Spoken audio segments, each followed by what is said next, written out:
And yes, Obama watches from the sidelines, mostly silent, as Trump punches holes in the drywall of his freshly finished legacy. Sure, he's living his best, most fabulous post-presidential life, jetting around the world, spending time with his family, spending time with the rich and famous, making millions to write books, making hundreds of thousands of dollars for the simple act of opening his mouth. But Trump is ticking through each of Obama's policy achievements, foreign and domestic, and trying to dismantle them.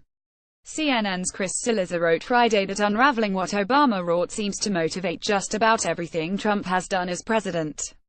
Hillary Clinton has been more vocal, politically, since her election defeat. But neither has engaged day-to-day against Trump, which has left Democrats, whose power was so humbled with their election loss, with a leadership vacuum. While Trump and his Republican majorities on Capitol Hill were unable to deliver on the repeated promises to repeal Obamacare, the White House has settled on a strategy of attrition, promising to kneecap the law by allowing insurance companies to sell across state lines and outside of the rules that guaranteed full coverage, and promising to suffocate it by denying companies federal funds the law had promised.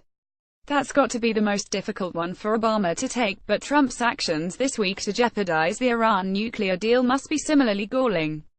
So, too, must Trump's actions on DACA, the program Obama created to give the children of the undocumented a temporary protected status.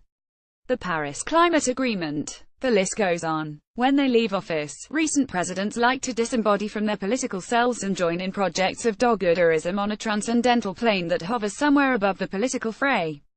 That's how Bill Clinton got to be buddy-buddy with the Bushes. And you can see it happening now with the Obamas as they join in fundraising efforts with their former rivals. Note Clinton obviously reverted to political form during his wife's 2 presidential bids. But Trump's continuing focus on undoing everything associated with Obama makes the normal transformation more difficult.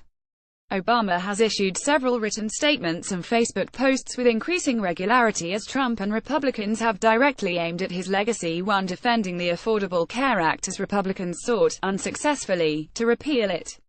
The others concerned those DACA immigrants after Trump said in September he would end the program. And Trump's decision to pull the U.S. from the Paris climate deal. He had also weighed in on Paris in May from a conference in Italy.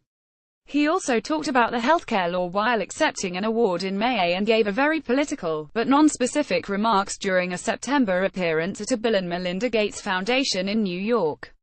It may be frustrating that we have to mobilize every couple months to keep our leaders from inflicting real human suffering on the constituents, Obama said of the healthcare battle.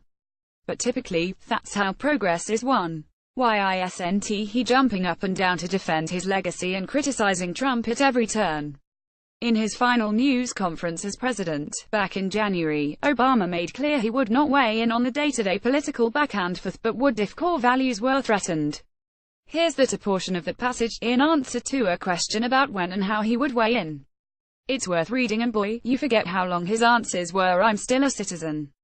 And I think it is important for Democrats or progressives who feel that they came out on the wrong side of this election to be able to distinguish between the normal back-and-forth, ebb and flow of policy. Now, are we going to raise taxes or are we going to lower taxes? Are we going to, expand this program or eliminate this program?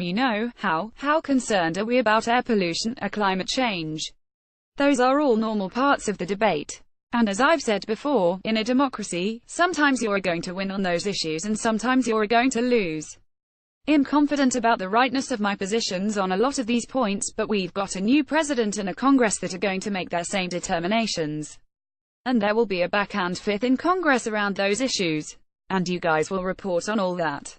But there's a difference between the normal functioning of politics and certain issues or certain moments where I think our core values may be at stake. I put in that category if I saw systematic discrimination being ratified in some fashion. I put in that category explicit or functional obstacles to people being able to vote, to exercise their franchise. It put in that category institutional efforts to silence dissent of the press. And for me at least, I would put in that category efforts to round up kids who have grown up here and for all practical purposes are American kids, and send them someplace else, when they love this country.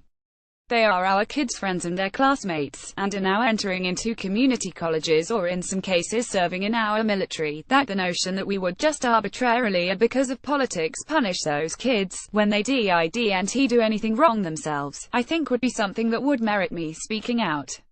Obama's relative silence frustrates some Democrats, but the alternative might not achieve anything for them as they search for new voices to rise up and challenge Republicans and Trump. Plus, Trump likes nothing more than a foil.